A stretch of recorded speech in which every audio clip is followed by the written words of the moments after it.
departing our last harbor here in Canada. And when this trip was planned, I suggested to Crystal, when they were asking for topics, that I give a presentation about Quebec and New France, because as an American and living in the deep south of New York, many people don't know that much about Canada, and they don't know about Quebec in particular. And Quebec, of course, we saw the beautiful historic city, what they call the Capitale Nationale, and Quebec is a unique part of Canada, very much the soul of Canada historically, and then has its place as one of the largest provinces, and also as the main commercial city of Canada. Montreal is primarily French-speaking, Quebecois, and has a central position in the nation of Canada. Now we've gone, now to Nova Scotia, this was an area that struggled with Quebec between the English and the French, and this history gets quite complicated in its detail. Why did Canada become, first of all, ruled by the British and become a nation that is essentially a confederation? It is not as unified as some other nation states, but it is a compromise and an agreement for various peoples to live together in one nation. And I'm going to give you a kind of a very general survey of the history of Quebec. I myself, I've worked in Canada, sailed up through here, and I have a particular affection for this part of North America because it is one of the culturally distinct areas of North America. And of course, as living in New York, there's a lot of trade and travel between Quebec and New York in particular. And so I am happy to show you a few things about this, what I call the once and still proud colony. Now, it was a colony of France, and then it became the only French-speaking colony of Great Britain, and now to this day, some Quebecois will think that they are a colony of the rest of Canada, but I leave that to some of our Canadian friends to discuss in detail. But again, we're here, we are sailing, we came out the St. Lawrence, and this is Quebec, this great, let's say, bow of Canada, except for Labrador here. Now we've come around to Halifax, Nova Scotia, and then we're back down to the sunny south.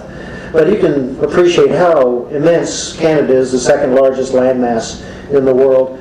But historically, Canada was all this region. And it was divided under the early British rule of Quebec as Upper Canada being upriver and Lower Canada being the lower St. Lawrence Valley and Quebec.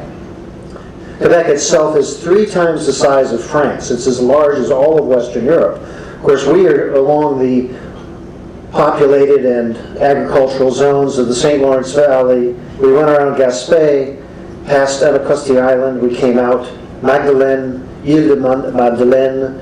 We saw that actually from the ship, and now we've come around there. But you can appreciate the size of the great wilderness of northern Quebec, which has thousands of lakes, many rivers that mostly will drain into the great Hudson Bay. Labrador is part of the province with Newfoundland, though, and that is not French and not Quebec. It is a very rough coast with very few inhabitants. But Quebec itself has over about 12 million inhabitants, making it, along with Ontario, the major province of Canada.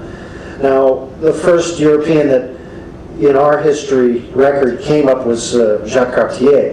There may have been Vikings, there may have been Irish monks, there may have been other earlier visitors to this region. When Cartier came up, he actually was led by some of the Huron Indians up the Saguenay Fjord where we went, and they talked about the kingdom of Saguenay ruled by other kinds of people. And they may have been talking about a remnant Viking settlement that may have been up that area, as were found in Newfoundland, Viking settlements. But Jacques Cartier was looking, of course, for the Northwest Passage to go to China. So he went all the way to Montreal, was stopped by the rapids called now La Chine, what they refer to it in early Quebec history as if you could get over those rapids and further, you could take all the Great Lakes, and eventually you'd get to China. Now, the explorers continued on. Cartier came up following Cabot, following Verrazano, and they got up to the lake region, Champlain, Saint-La-Salle, and he went all the way down the Mississippi and created this great arc of French trading posts that went all the way uniting the Mississippi with the St. Lawrence. And so back in the days of early Quebec, they considered themselves to have seen much of the continent and actually surrounded the English who were only on the shore.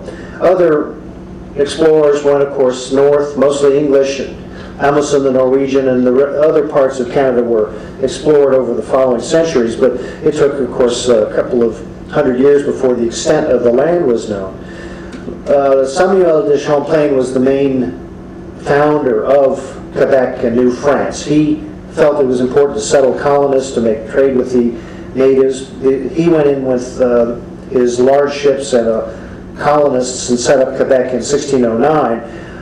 They had initial friendly relations with the Huron Indians who led them up, but they were fighting with the Iroquois. But he was the first one to find the Great Lakes, Ontario, Erie, and beyond. This was his own chart that he made and sent back to the home nation in France for study. This astrolabe was found in a riverbank in western Quebec, and it's thought that it perhaps was his own, that was made in Paris about 1605 and was lost at some point, and they think it might have been Champlain's own. It was sold for $5 by a farmer, is now in the National Museum. But here's a picture, a later illustration of Champlain sending Etienne Brulé off with the Huron Indians to explore the Great Lakes.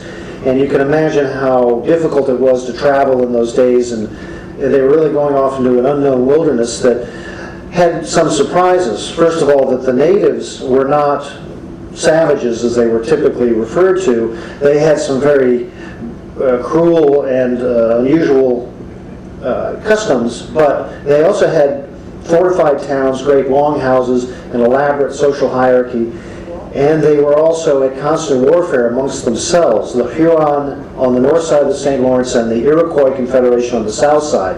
And this became a theme through the next couple of hundred years, where the French were allied with the Huron against the Iroquois, who allied themselves with the Dutch and then the English.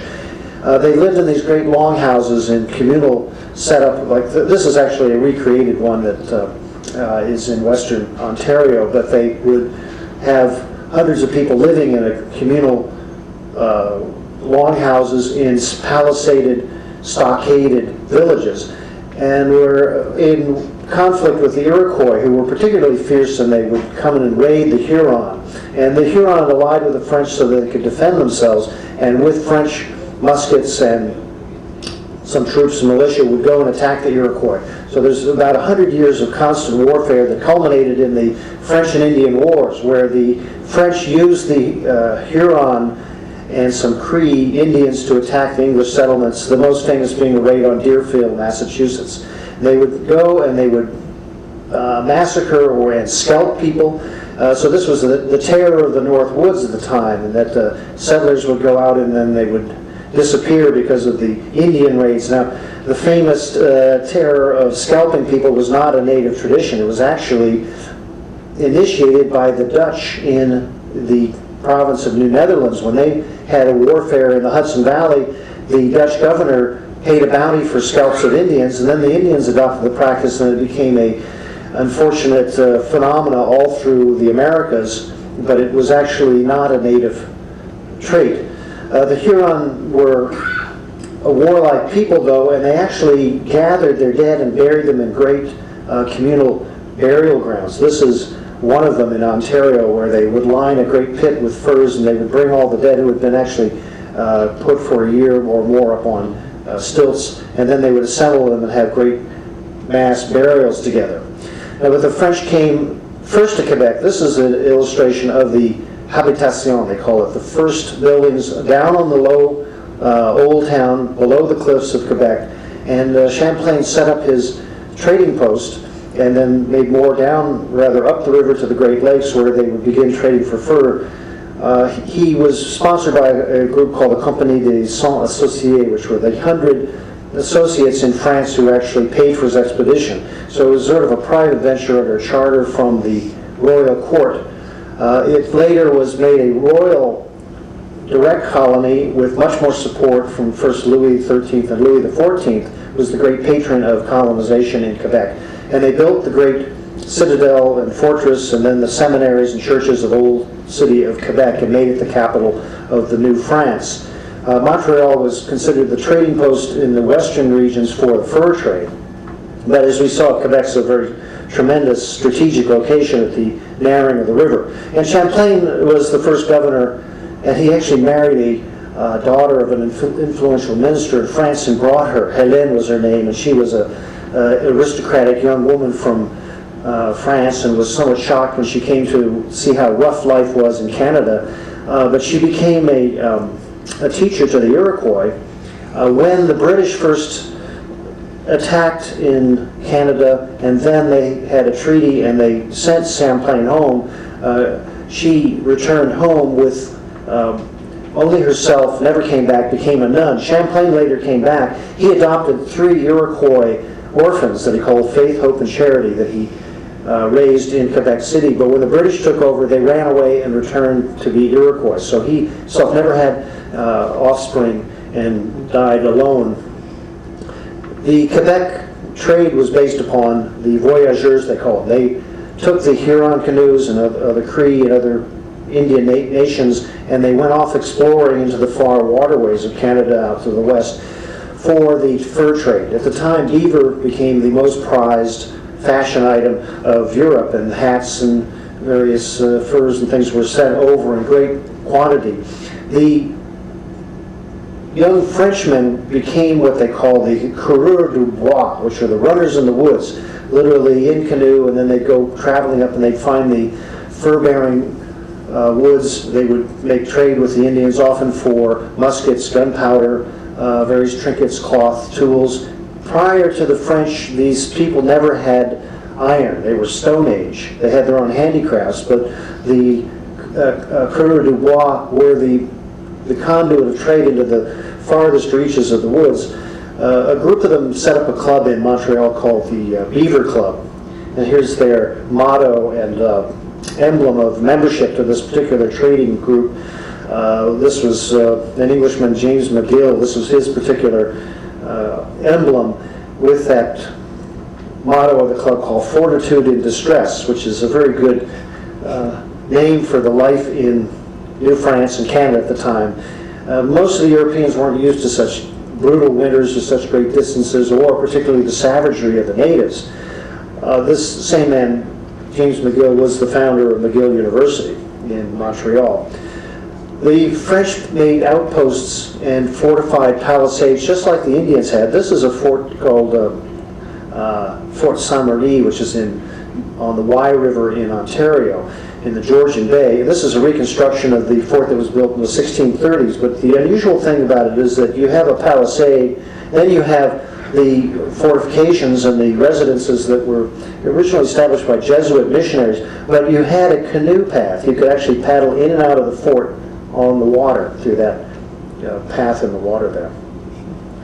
The main missionaries were the Jesuits. They came over, a couple of orders of them were sent, and they were particularly tenacious and brave and going off and living in the Indian villages, learning the languages, and then translating the Bible and songs and such into the local languages. This is a particular illustration in a more modern publication of the nativity scene for the Huron. And the song that accompanies this particular illustration talks about the infant Jesus wrapped in merely rabbit skin under a birch bark tent, and all of the braves come by to pay homage to Jesus. So they're typical of some of the other Catholic missionaries. They adapted the religion to fit the local culture. Some of them, of course, did not meet such a good welcome. Here's an illustration in 1639 of a number of Jesuits being sacrificed by one of the groups. I think they're one of the subgroups of the Hurons, but I was reading this particular description, and the Indians were taunting the Jesuits, saying that you're teaching that suffering in life means happiness in the afterlife. So therefore, we love you so much, we're going to torture you, and so that you'll be all the happier in heaven. Well, these particular martyrs' bones were recovered, and they were put in a reliquary in the Hotel Saint-Dieu in Quebec. And these particularly brave missionaries, many of them went out and never came back, but they had a very big influence on the development of New France, because they became advocates for some peace with the various Indian tribes, some lack of destruction of their native culture, particularly by the merchants and the importation of brandy. And there were a lot of discussions about how the brandy that was brought in for trade was just ruining the lives of the Indians and was a sin, and so there were debates all the way back to the court of France whether or not that should be allowed. And the influence of the Catholic Church in Quebec to this day remains very powerful. They were charged with all the education in Quebec, and up until the recent century there was no secular education. There was only schools for religious catechism. Therefore, by the time of about 1850 or so, only 1 in 500 Quebecois could read and write. They left that to the priests, and they were relatively an uneducated population but very devout. This is an abbey that's on the south bank of the St. Lawrence and typical of many beautiful monasteries and churches throughout Quebec. The average people were subsistence farmers. They came over and they were given land. They were not taxed. They only had a duty to their seigneur, they called, which were the original settlers were given strips along the river. And this on the lower left-hand, right-hand side, you can see this agricultural pattern that's typical of Quebec along the St. Lawrence, the Richelieu, the other great rivers, that they would have a river frontage with a dock, and then they would have the uplands. Usually by the riverbanks would be good vegetable gardens, and then upland they'd have pastures, and then further up they'd have woodlands. If you fly over Quebec, you see this is still the case, where there was long little strips of land, and they were relatively equal. The rule of New France under the royal order was that no seigneur could be an absentee landlord. They had to actually settle themselves, manage their own property, and then they were given land for free. This is quite different from New England, where there were absentee landlords, and often the sort of feudalism that was typical in Europe came over in place in New England, but or in other parts of the Americas, but not in New France. They built water mills and grist mills along the banks of the rivers, and this is an old one from the 1600s, which also served as a fortress for protection if there were Indian raids. And these still stand along parts of Quebec. But the greatest enemy of New France was, of course, the English. And then in 1690, an expedition was sent from Massachusetts under Sir William Phipps to attack Quebec. They came up with a large fleet, and they came ashore and they demanded the surrender of Quebec because they had a more powerful army assembled for this particular invasion. But the ships actually ran aground in the river, and the will of the governor of Frontenac, after whom that great hotel is named in Quebec City, he answered the demand of Sir Phipps, saying, "I will only give you an answer by the mouths of my cannons and muskets." And they drove the English invasion off. Now there were 4 other sieges, or rather 3 more sieges of Quebec over its history, including one by Americans. But this was the first time that Quebec had to defend itself. The French thereafter built a whole string of strong forts to keep the English away from the St. Lawrence Valley. This is the Fort Chamblee on the opening of the Richelieu River, which guarded any invasion from Lake Champlain and New York State. That's still standing. They built another fort over in Nova Scotia on the Bay of Fundy and the Bay of Annapolis, it's called now. This was the Fort Royal, founded by this man Pompincourt, and he considered this the protection of New France from the English down the coast, particularly Maine and Massachusetts. And there was about a century of battling over Maine. If you've ever been to Castine, Maine, it changed hands 7 times between French and English. And then finally a group from Boston came in 1710 and attacked this fort, laid siege, and it was submitted to English rule. It remains today as some earthworks on the banks of the Bay of Fundy, but it stayed in English hands. The French went up the coast to what is now the great fortress of Louisbourg, which was an immense fortress that was put up on Cape Breton Island at the entrance to the Bay of St. Lawrence. And this is called the Gibraltar of America, because the fortress was so large and strong that it was considered impregnable. It had over 200 cannon, 2,000 soldiers, and this was going to guarantee the survival of New France against the English. Now they have it restored as a national park of Canada with some reenactors like this that you can go see and get a flavor of the time. The town itself is built within the fortress walls. This is actually the landing in the harbor, but they had some 1,500 residents. but a lot of dissension in the fortress, because they had some royalist nobles who were in charge of it in the military, and the conditions for the average people were not very good. It's put out on a peninsula that's impregnable. It's very strategic militarily, but there's no good farmland around. They didn't have any settlers to provide fresh food, so they had to depend upon ships to bring supplies to survive. And that made it, actually, that was the doom of the fortress, because even though it was very hard to conquer as a fortress, it actually was very easy to make submit by siege and starvation, which is exactly what happened. In 1748, a whole group came up from Boston, laid siege for about 3 months. The Royal Navy came in and then bombarded it, and then by starvation, the fortress had to be given and surrender. That led to the tragic expulsion of the Acadians. So Acadia, or Nova Scotia as became to be known, was then British. And then in 1755, as more trouble between France and England happened, the British demanded an oath of loyalty to the English crown and authority by all of the French Canadians who were living in Acadia. And Governor Lawrence finally decided that he could not trust so many of these French, and he ordered their deportation. So there were some 10,000 who were sent away. Their lands were confiscated. They were torn away from all of their livelihood, and they were sent mostly to the English colonies to the south, some back to France. Only later did the more famous group end up in Louisiana, after they'd gone to France and they had no land and no way to survive, so the French government sent them to their colony in Louisiana. Now this was immortalized in the great Longfellow poem about Evangeline, and those of you who read it, it's a very touching story about how they are ruthlessly evicted from their homes and are cast off with no particular sustenance. Some of them did come back to Nova Scotia. There are still some French-speaking communities in Nova Scotia of the returned Acadians. There's a monument right down on the waterfront you may have seen that is the description of what they call le grand dérangement, or the great unsettling of their society by this mass eviction. Ironically, one of the British officers, a Colonel Winslow, was from Massachusetts, and he was in charge with rounding up and driving out a whole group of the Acadians, and then his family, being loyalists, were driven out of Massachusetts and moved to the same area in Acadia as loyalist refugees from the American Revolution.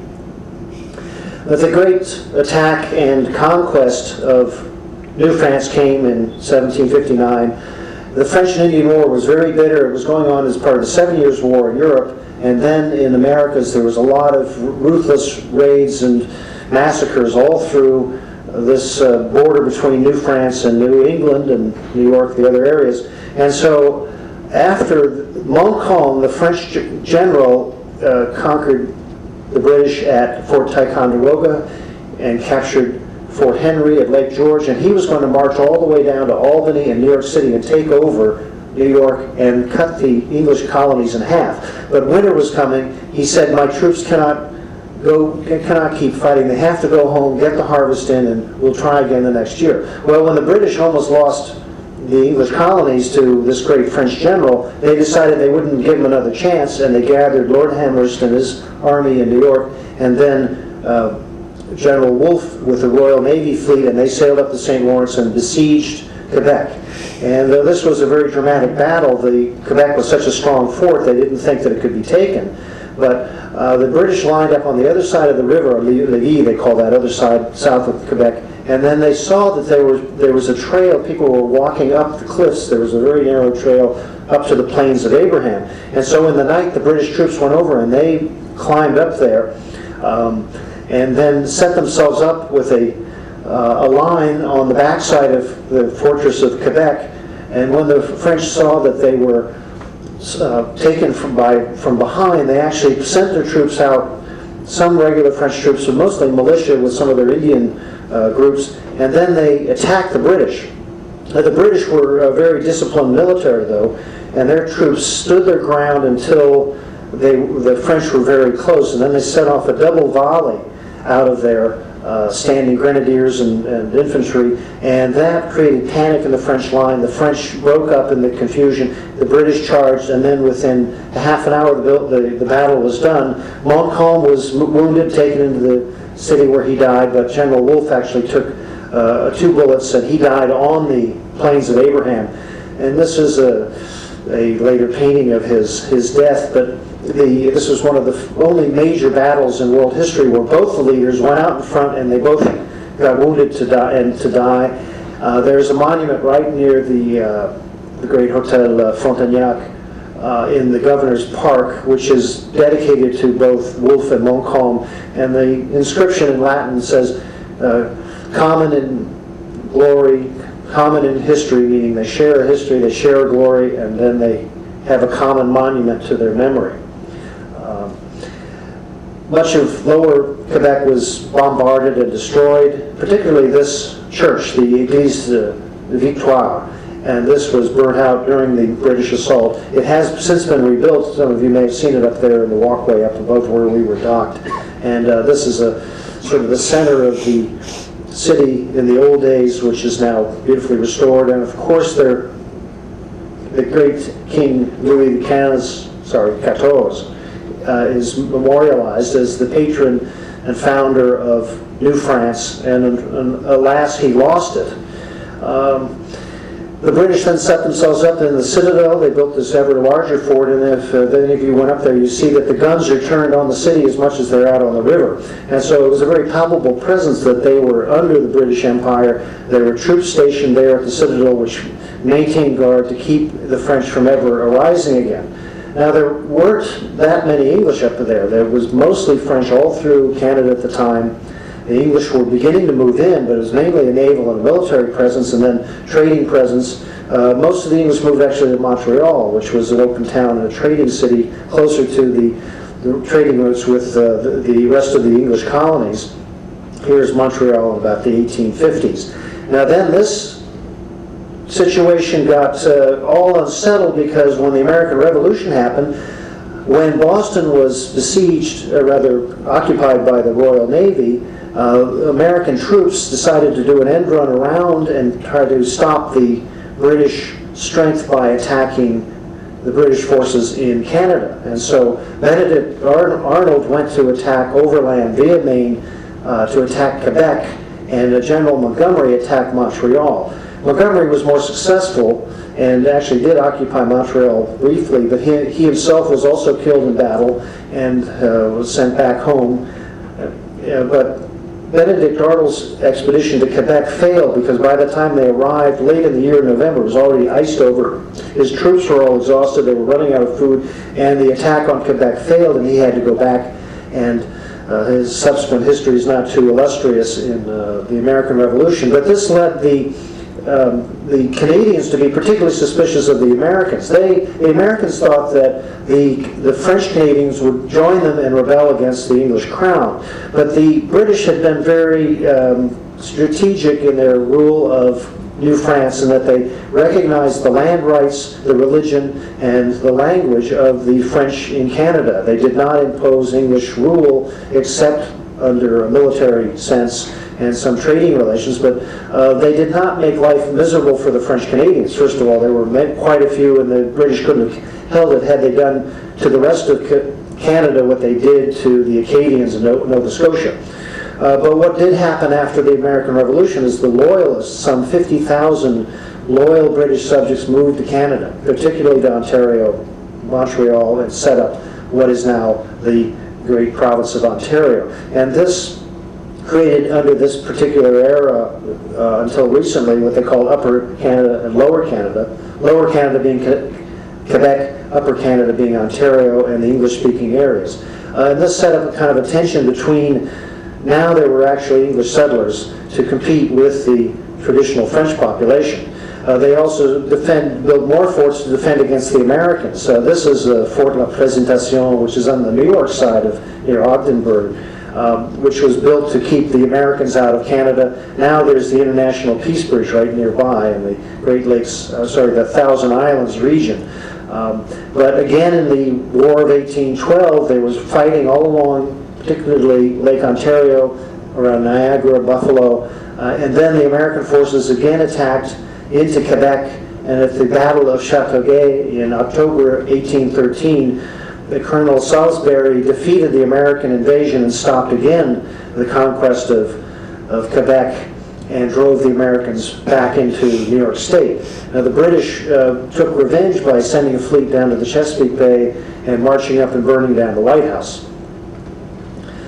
After the peace was made, Canada was left with its own internal politics. That led to because of tensions between the English and the French, there was a number of uprisings. In 1837-38, there was a group called the Filles de la Liberté that had armed insurrections against the British troops, as illustrated here, and they fought in many towns in Quebec. The British suppressed the rebellion, and there was a great leader, Pompidou, who became the compromiser. He set up the Parti Patriotique, which was the French political group that demanded their rights, their own assembly, and made a compromise that led to peace for the next century or more. But because of those concessions, actually some of the English were upset to the point where they burned down the Parliament House that was built in Montreal to protest the concessions given to the French by the Crown at the time and the British, based in actually London. And this led to another theme in Canadian history, is that nobody liked to have to be administered from London. And over the next generations, more and more autonomy was given to Canada in general. Meanwhile, there were many immigrants coming in. The cities were growing. This is Quebec about 1850. And one of the results of the American Revolution is that the great Royal Navy could no longer get that good wood, particularly from Maine. That was the prime timber source for masts and construction of ships for the Royal Navy. So they went to Canada and they developed this great lumber trade. Here's an illustration of some of the giant trees being taken down in Quebec at the time. Most of the forests were on the south side of the St. Lawrence, on the north side of Maine, and this became the source for the construction of further fleets for the Royal Navy until iron and steel took over the trade. But this established the great lumber trade of Canada, and at one year there was some 50,000 vessels making, or rather 50,000 trips over to Europe taking Canadian lumber. This is on the St. Lawrence just below Quebec, where you can see how much wood was cut out back when they were very large trees. They'd actually load them in ports in the bows of these big lumber schooners, and then they would sail over. This has led to a continued industry, which is now mostly fiber production, pulp trade, which goes on to this day, where Quebec is the largest producer of pulp for newspaper print in the world. They also built their own ships. This was the first ship to steam all the way across the Atlantic, built in the 1830s in Quebec. And this set up the great transatlantic trade and the improvement of transportation. Of course, in Halifax was the famous shipbuilder Samuel Cunard, whose name continues on to this day. Most of the French Canadians lived in the countryside along the rivers and were farmers. They had a village life and a kind of a dispersed community. There's only really two big cities, Quebec and Montreal, and these trades continue on to these days. So there's a hunter on the right here and a fisher woman, I think, on the left there. The life in New France and then Quebec until recently was fairly not wealthy, but it was fairly fair, and there wasn't really a class structure. The population was not known for being terribly educated, and it was considered almost a backwater, particularly to the other French. Now, the French Canadians are very proud of their heritage, but as one of the commentators said, that Quebec was a place where its spirit was broken 2 centuries ago, and it shows. This is a Frere Hotel, one of a Quebec writer. He said, "We are among the very few peoples in the world who have not known a political revolution nor a major religious crisis," meaning that they are in a provincial way. They were conservative and self-content with their own livelihoods, and they also missed the French Revolution. And so they would read in their papers of the chaos in France and all the troubles of Europe. They were glad to live in North America, where they did not have these troubles. They could go around their business and have a good life here doing the sugar trade, which goes on to this day, of course. But they were very proud people. and have always tried to maintain a separate identity from particularly English Canada. And there's some particular characteristics that have been written about, that they are enthralled with their own language and style and food and the glories of the past, particularly the royal era where France was more glorious than it perhaps became later. This has led to the tension that remains in Canada, where Quebec, being a distinct area, has always demanded more rights and attention from the rest of Canada. And it instills this in its own youth with this great motto, Je me souviens, I remember. Now, this is actually written on the citadel above the city, and it's also on the license plates. And it say, we remember the conquest, our culture, our heritage, and that we were conquered. And this is sort of, it's been called that the French Canadians value the past so much that one of the political slogans of the Parti Québécois was, the past, it is what makes us what we are. Now, this is not exactly a forward-looking phrase, but they've gotten some justice in different ways over time. This again is up at the Citadel, which is the home of the 22 Regiment, which is the only French-speaking regiment in the British and now Canadian military. And they may be wearing red coats, but it's the only unit that has all of its language in French. And some of them are currently deployed in Afghanistan right now. Here across from the Citadel is the great assembly building for Quebec. And I took this picture just the other day because, well, it's quite a tremendous building with a lot of elaboration. But here's the Quebec flag up here, and that's the French flag.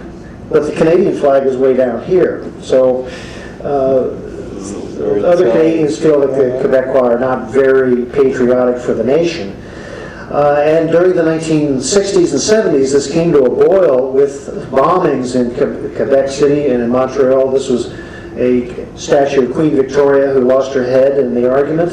And then even worse, there was some kidnappings and then a murder of a minister of the national government who was actually an ally of Pierre Trudeau and not radical enough. And so there was a group called the Front for the Liberation of Quebec that was a certified terrorist group. And when that happened, actually Trudeau declared war measures and then pursued them as terrorists, arrested some of them.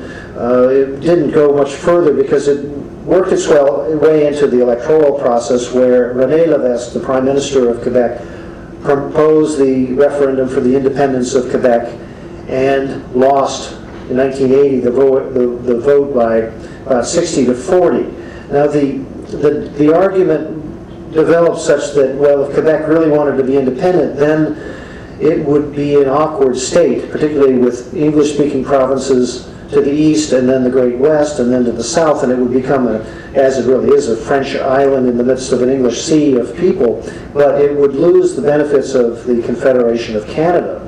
The Confederation of Canada has not been a very tight arrangement by other national standards. For instance, the island of Newfoundland only joined Canada in 1949. So there's a very strong provincial attitudes and special regulations and allowance for every area of Quebec and Canada. But Quebec demanded, first of all, its linguistic rights to speak French, teach French, and not have to deal with English. So it became a bilingual nation. As Trudeau said, it's a multicultural nation in a bilingual format. And this led finally to the formal independence of Canada from any British rule, as symbolized by the agreement in 1982, which gave full authority to Canada in all its affairs. It's a Commonwealth nation which still has Queen Elizabeth on its coins, but there is no management or authority vested in the UK anymore. But the problems of the nation are still there. I always remember the story of on a lake somewhere in Canada, there's a kid in the water who begins to drown, and the lifeguard gets up and looks, and the other people look, and then the lifeguard just stands there, and then somebody runs out, pulls the kid in, and then goes up to the lifeguard and said, "Didn't you see that kid needed saving?" "Oh, yes, I saw, but why didn't you save it?" "Well, I can't swim." And so the person says, "Well, how did you ever get a job as a lifeguard if you can't swim?" And the lifeguard said, "Mais je parle français, I'm bilingual." So it's a problem, and the nation has been described variously as children of divorced parents, being the UK and France having such centuries of conflict, and they, the Canadians, in their different languages, know the difficulties and bitterness that comes of living together in a broken home. And someone else described Canada, Quebec and the rest of Canada, like a group of people in a canoe going over a set of rapids, and they can and must steer a course, even if they can't agree quite, but they can't get out and they can't turn around. And so the Canada has sort of stayed a loose confederation, as I took this picture, and this is the Confederation Bridge, which is the new bridge that links Prince Edward Island with New Brunswick. But it's a very, almost a thin thread of a bridge. I'm sure it's structurally sound, but Canada is held together by very tenuous agreements. And Quebec has demanded so many rights that the rest of Canada thinks it's sort of like a spoiled baby that has to be appeased somewhat, and particularly given its pride, which is a very important thing, particularly Quebec, which is so an elegant city and considers itself more European than anything else in Canada or North America. And it is a beautiful place. Montreal, of course, is a much more active commercial and modern city, and is a more liberal city, and it did not want to become independent. And so in the independence of Quebec movement, it was often the countryside in Quebec City versus the modern sense in Montreal, and mostly it was the business interests that didn't want to break up the ties that kept business moving for Quebec and Canada in general. What has happened in recent times is a considerable prosperity, a lot of technical innovation, and a prosperous nation typified by the Expo biosphere in Montreal in 1970. And then the development of a lot of its natural resources. This is an illustration of the great Canadian Shield, which is the great rock, a very ancient rock formation that is all the north of Quebec and off into the Northwest Territories. And this is called the nation's treasure house. It has been developed considerably with uranium, titanium, iron, assorted other valuable metals. And so this great rocky land that Jacques Cartier called the land that God gave to Cain. It looks so barren and useless that he dismissed it as useless when he first went up north of the St. Lawrence Valley. But it has become a great storehouse, particularly of hydroelectric power. And the major business for Quebec is Hydro-Quebec. And this has been somewhat controversial. They built the world's largest arch and buttress dam and other vast hydroelectric works. And their main customer for this electrical production is the United States Eastern Seaboard and part of the great North American grid. This has led to great prosperity for Quebec and building of ever greater projects. This is part of the great St. James Bay project in northern Quebec. This is the Bourassa Great Spillway, which produces some 700 megawatts of power, one of the largest installations in the world. But it flooded a vast land to make this, and that land was not occupied by French settlers. It was occupied by Native Americans. And so what's happened is Quebec has become prosperous and proud of itself, and feeling it's a distinct society with special privileges. Many of the Native Americans have said, no, listen, this was our land. You're just another greedy European coming and stealing our land just like you did every generation before. And so the Crees in particular protested their lands being flooded by the Hydro-Quebec. Many years ago I was in New York in harbor, and a group of us was called to accompany a group of Cree Indians in canoes that had paddled all the way from Hudson Bay down the St. Lawrence, down the Lake Champlain and the Hudson, to have a press conference at Wall Street to protest the financing of Canadian dams that were destroying their land. And they've had some compromise to this and some compensation, but basically the damage is done to their wildlife and to their lifestyle. Some of the gatherings of the Cree people, there's about 250,000 of them, so they're not a small nation. But what's happened with the flooding of their land for hydroelectric production is the erosion of a lot of their hunting grounds, and literally this picture on the left is the land being dissolved by flooding. And so they feel like they are getting the short end of the development stick of Quebec. Now, in compensation, the Quebec government has given them some funds and development and helped them cope with that somewhat.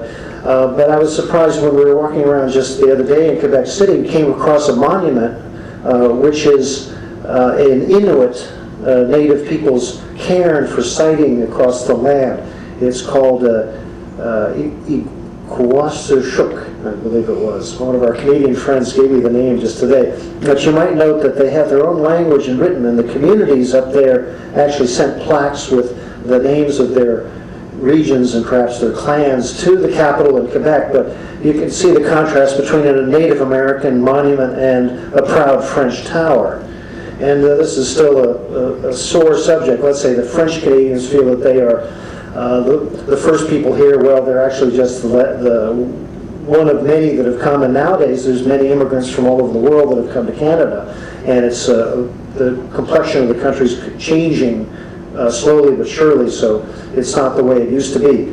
Now, in the development of this great province, though, here's an illustration I found of all of the forest lands that have been cut and are damaged by the pulp industry. Now, this is a vast area, but there are many, many lakes and a great pulp producing area, and some of these lands have now become sort of deserts because they've been cut, eroded, and they're losing their forest cover for the production of pulp for the world market.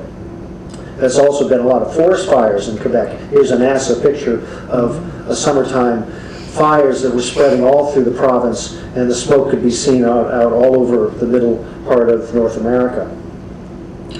So that the nation of Quebec, as it calls itself, is it's a very unique place with its own long history and cultural traditions, and it's somewhat conflicted with itself at times. One of their own writers, Quebec writer Jacques Huron, once said that Quebec is not a province like any other.